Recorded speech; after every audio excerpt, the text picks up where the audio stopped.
In this video I would like to show you how to create this SVG stroke animation with the help this is a preloader. This is created with the help of CSS, jQuery and SVG. So it's an Illustrator. I have created this with the help of Illustrator. The process is really very simple. What you have to do is you have to download the logo from any particular website which you want to create this type of effect. Just download it and you have to look for the option called image trace in Illustrator. So on the image trace there are so many videos which is covered in the YouTube, so I'm skipping the part. What you have to do is just make it as a black and white. So there will be two options. On the first option you just have to make black and white, so that's it, and you can make this type of logo in the form of SVG. So to particularly suggest you, this is the video which I learned from it. So this is about 2-year old and this is created by Hike Art. Fine, I am skipping the SVG part because it is already covered in details in this particular video. So let's work on the CSS and JS. So for the HTML, what you have to do is you just have to copy the SVG which is provided by the Illustrator and place it inside a container div. So you can see I have a container div called loader, and inside the loader I have a SVG with ID layer. So this is optional. What you can do is you can simply make it as an SVG, not a problem. So in case if you have two SVG, that time you have to make it as a you have to give it a unique ID.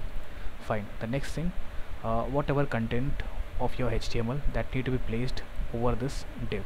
So this div has a class called show after. So the HTML is very clear. We have two container.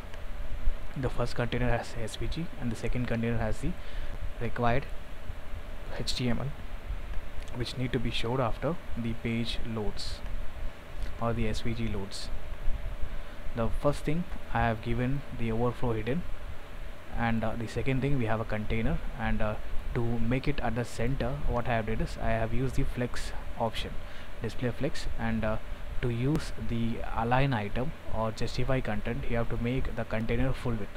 That's when the justify content is going to work. So with this code, what is happening is you are placing your SVG on the center of the screen. Then comes the SVG part. So we are not getting detail into it. I just made the height and width 50% and the stroke as white color, and this is the width, stroke width. It depends on the width of the stroke. And we have fill is simply the transparent. If it is none, it will be transparent, and the dash array is 850.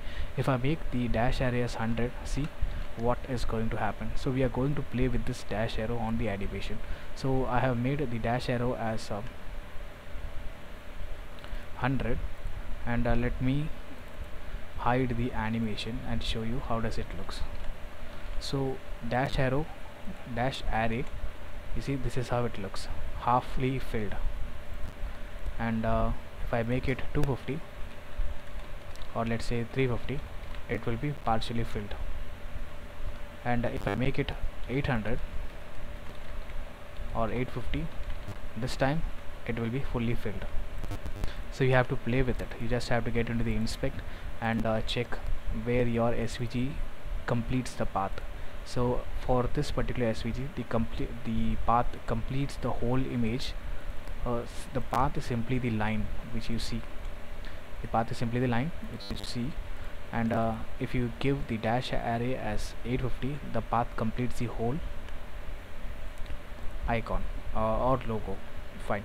Now inside that I have given another ID. So the bar, you can see this bar, I have given the bar. If you notice the HTML, it is a path, and I have given the animation. And as I said, we are going to play with the key dash array. Simply on 0th% dash array is 500, on 30th% dash array is 650, and on 100% it is 850. So starting from 500 and ending on 850. The same way for, so this is for what do you say, this is for the bar, and this is for the C, which you see over here, the C letters. Fine. Now on page load, I have made the container of the HTML as a display none. So getting into the JavaScript, when the page loads, I am running a function after 3 seconds. So after running 3 seconds, it is going to hide the SVG container, and after 3 seconds it is going to show 3.5 milliseconds, it is going to show the HTML. That's it. So if I refresh, 3 seconds completes, and after 3.5 milliseconds it shows up. So I'll leave the source code in the description. That's all for this video.